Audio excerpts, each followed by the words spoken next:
Bonjour, je m'appelle Sylvaine Géminet. J'ai créé une librairie en 2009 à Alfortville avec un collègue. On était deux, on était journalistes et en fait, moi j'ai toujours travaillé dans le domaine du livre et l'expérience de la librairie, je l'avais jamais menée. Et donc on s'est lancé en 2009, on a créé cette librairie. Dès l'ouverture de la librairie, en fait, on arrivait sur un nouveau territoire. En fait, il n'y avait pas de librairie sur ce territoire, c'est Alfortville, donc en banlieue parisienne. Et c'était une conviction qu'il fallait qu'on soit épaulé par une association. J'ai beaucoup travaillé dans le domaine associatif aussi, donc je savais à quel point ça pouvait être important pour pouvoir s'ancrer sur ce territoire et surtout entendre quel était ce territoire sur lequel on s'implantait. Et donc du coup, on a créé une association des Amis de l'Établi dans laquelle il y a eu tout de suite pas mal de choses qui se sont passées. Par exemple, il y a un atelier d'écriture qui a commencé en 2009 et qui existe toujours aujourd'hui à la librairie. Et donc voilà, et l'association a été importante dans l'existence de cette librairie à plein d'égards. Au bout de 7 ans, elle tirait un peu la langue et il fallait absolument qu'elle déménage. Et en fait, c'est grâce à l'association qu'elle a déménagé, c'est-à-dire que c'est tout un tas d'Alfortvillais qui sont venus, qui nous ont aidés à porter des cartons. En fait, j'ai jamais fait un déménagement aussi simple et aussi rapide et aussi joyeux. Et voilà, qui ont appuyé notre mouvement pour déménager dans un local un peu plus grand et un peu plus en centre-ville. Et depuis, l'association, elle est également partenaire de toutes les animations qu'on réalise. De plein de manières différentes. Voilà, donc l'association, c'est vraiment un trait d'union entre nos acteurs culturels et la ville, en fait. Voilà.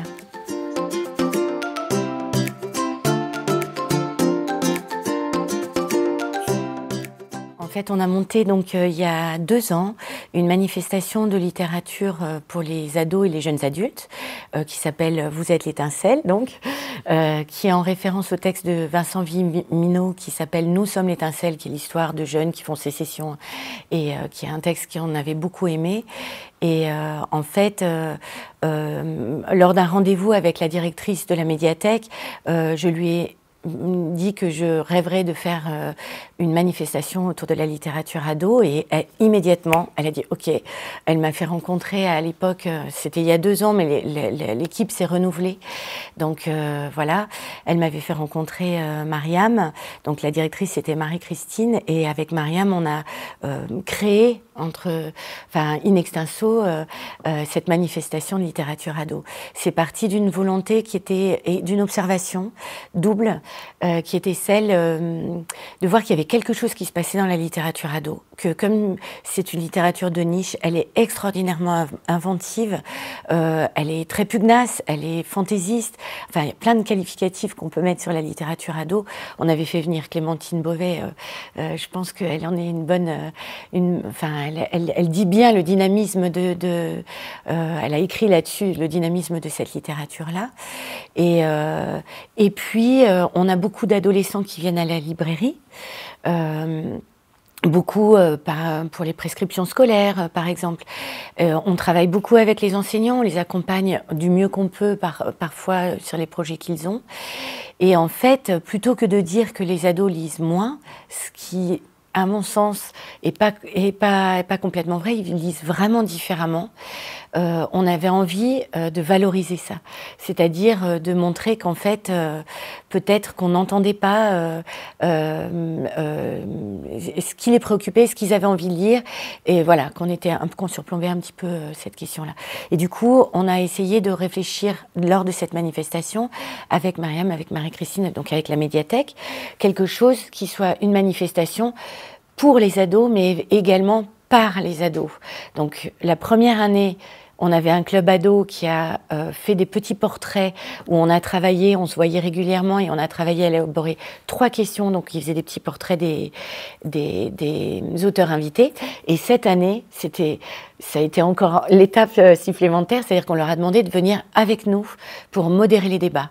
Et il y a des choses formidables qui sont sorties et tout un tas de questions. Et en outre, on a essayé également, vous parliez de la médiathèque, mais d'emmener les ados aussi dans d'autres structures et de faire se croiser les autres structures culturelles de la ville. Donc on les a emmenés dans un centre au Cac-la-Traverse qui est un centre d'art hein, où on se réunissait, où on réunissait le club ado. On a mobilisé le théâtre du corps qui est le théâtre de Pietragala pour faire une petite chorégraphie au moment de la manifestation. Enfin, voilà, on a essayé il y avait également le conservatoire, on a essayé en plus, faire résonner une action culturelle sous forme de musique, de danse, d'art plastique, puisqu'on a fait aussi les affiches et un atelier slogan, autant que possible. Et puis le Cac-la-Traverse, bien sûr. Voilà.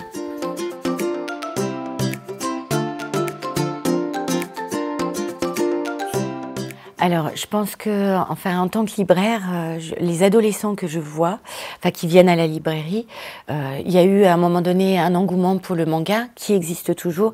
Et le manga, moi, j'en ai beaucoup.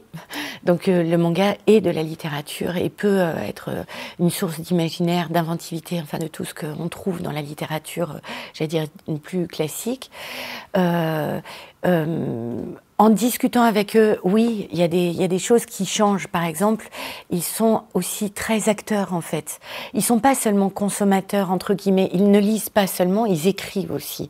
Et il y a des plateformes comme Wattpad qui sont très importantes pour elles et eux, pour tous les jeunes, parce que c'est des endroits où, en fait,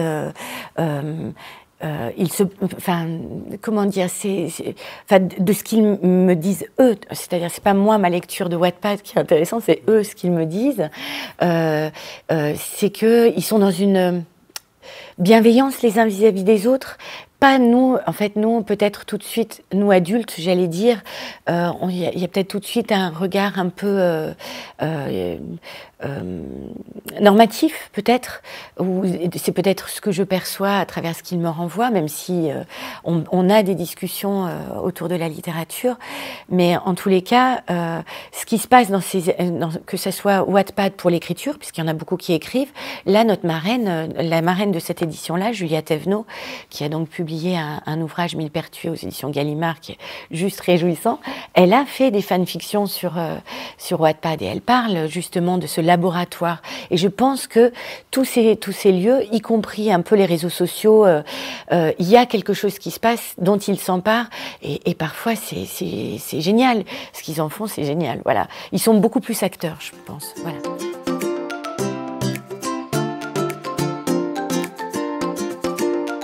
Alors, l'année dernière, en fait, on a eu envie justement de travailler différemment aussi un peu le fond et des textes qui sont comme ça mythiques mais qui font super peur. Moi, la première, hein, c'est des textes qui peuvent, parce qu'ils sont justement mythiques. Le Bloomsday, en fait, donc on a participé au Bloomsday. Tout le monde peut le faire. L'année dernière, en fait, on a alors, le Bloomsday, c'est une journée. Donc, le Bloomsday, c'est Ulysse de Joyce. Et ce jour-là, le Bloomsday, c'est en référence à Léopold Bloom. C'est une journée, puisque Ulysse, c'est une journée dans la vie de Léopold Bloom. Qui est le personnage de Ulysse de Joyce, voilà. Et du coup, en fait, on avait envie de faire quelque chose autour d'un monument comme ça, mais de manière ludique. Et alors, ce qui a été absolument génial, c'est que avant, en fait, une animation, ce qui est super, c'est que c'est le avant et le après. Il n'y a pas juste le jour de l'animation, parce que le jour de l'animation, il y a des gens qui viennent pas parce qu'ils peuvent pas, parce que voilà. Et puis il y a des gens qui viennent et ils n'avaient pas prévu de venir. Mais en fait, nous, le simple fait de communiquer et de parler et d'inviter les gens, c'est vraiment, finalement, ça se fait quand même beaucoup, toujours aussi par la discussion, et aussi quelque chose d'important. Et pour le Bloomsday, il y a une personne à qui je pense, parce qu'elle synthétise un peu ce que je veux dire, qui me disait qu'elle avait très peur de ce livre-là. Et est-ce qu'on pourrait lui donner après, parce qu'elle n'était pas là, elle était en déplacement, est-ce qu'on pourrait lui donner, genre comme un petit livre introductif à l'œuvre. Et donc on a beaucoup filmé aussi tout ce qu'on a fait, mais surtout, nous, notre volonté, c'était de dire, mais lisez. Lisez une page, lisez 2 pages, comprenez rien ou comprenez tout, marrez-vous ou pas, mais allez-y, il n'y a pas d'enjeu. C'est juste une lecture qui peut être réjouissante ou qui peut être rébarbative, peu importe. En fait, essayez, allez-y. Et non, ne vous laissez pas surplomber parce que c'est un texte. Du coup, on a pensé aussi, donc il y a une personne qui a quand même un peu fait un travail assez encyclopédique autour de ça et qui a redistribué un peu toute la journée, tout un tas d'activités. Et on a pensé un peu la journée de cette manière-là. C'est-à-dire, je continue peut-être un peu, c'est-à-dire qu'en fait, on voulait que ce soit drôle, que tout le monde puisse y participer, que ceux qui l'ont lu et ceux qui ne l'ont pas lu puissent venir. Il y a eu des personnes qui sont venues relayées par le Centre culturel irlandais, qui cette année-là le faisait un peu moins, puisqu'ils avaient fait une grosse fête l'année d'avant, et donc qui avaient envie de participer à ça, parce que c'est vraiment une grande fête en Irlande. Et puis il y avait, comme on voulait également que les familles puissent venir, on avait également détourné le truc en faisant aussi quelque chose autour de la mythologie, donc autour du Ulysse, de la mythologie pour les plus jeunes. Et en fait, ça commençait le matin par un petit film qu'on a fait, mais on l'a fait en vrai, hein. C'est-à-dire que la personne, Joël, qui était un peu le chef d'orchestre de toute la journée et celui qui avait tissé toute cette journée, et s'est mis en vitrine, on a ouvert la vitrine, et il était à table et il a mangé des rognons. Et ça s'est terminé le soir où tout le monde a mangé des rognons. C'était quand même un défi.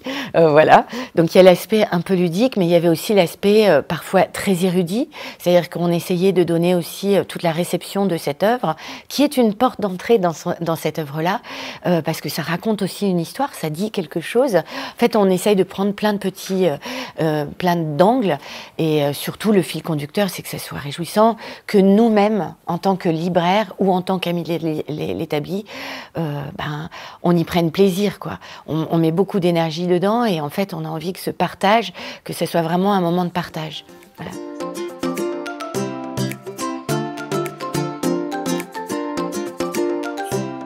Je pense que oui, parce que par exemple pour les ados, le cinéma est un énorme médiateur en fait aussi. Et parfois, moi je suis sidérée de voir que des jeunes ont vu un film, viennent chercher le livre. Là, par rapport au Bloomsday et à ce qu'on essaye de faire également, ce qu'on a refait aussi pour Racine, et je vous dirai quand même un mot sur ce qu'on prépare, c'est effectivement de mettre en avant, en fait, d'aller chercher les... Déjà, on a la chance d'avoir un territoire où on a aussi des comédiens, des musiciens. C'est un territoire, Alfortville, extrêmement riche d'un point de vue culturel et en structure, mais également en personnes et personnes qui, oh joie, fréquentent la librairie. Donc c'est assez génial. Et en fait, c'est aussi cette médiation-là, c'est-à-dire que du coup, ils s'impliquent dans l'organisation de cette journée.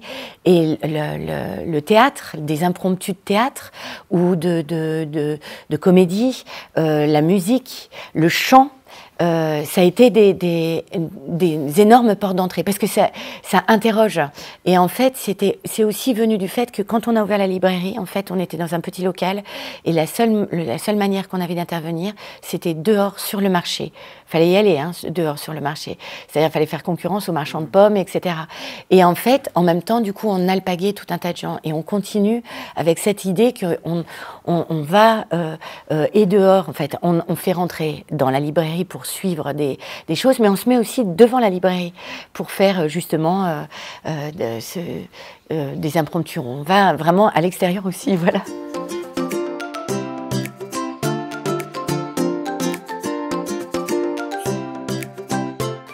On a beaucoup de choses dans les... Alors, on va essayer. On en a plein Bon, il y a de toute façon aussi des rencontres. J'en dis juste un mot, on essaye de les penser un tout petit peu différemment. On a fait quelque chose qui a été... au moment de Vous êtes l'étincelle, on a ouvert cette manifestation avec une rencontre avec Marielle Massé, historienne de la littérature, enfin, donc plutôt littérature adulte, s'adressant aux adultes, et Éric Pessan pour un livre, alors lui il écrit pour tout le monde, mais pour un livre ado. Et en fait il y avait un petit lien, et il y avait une jeune ado qui était présente.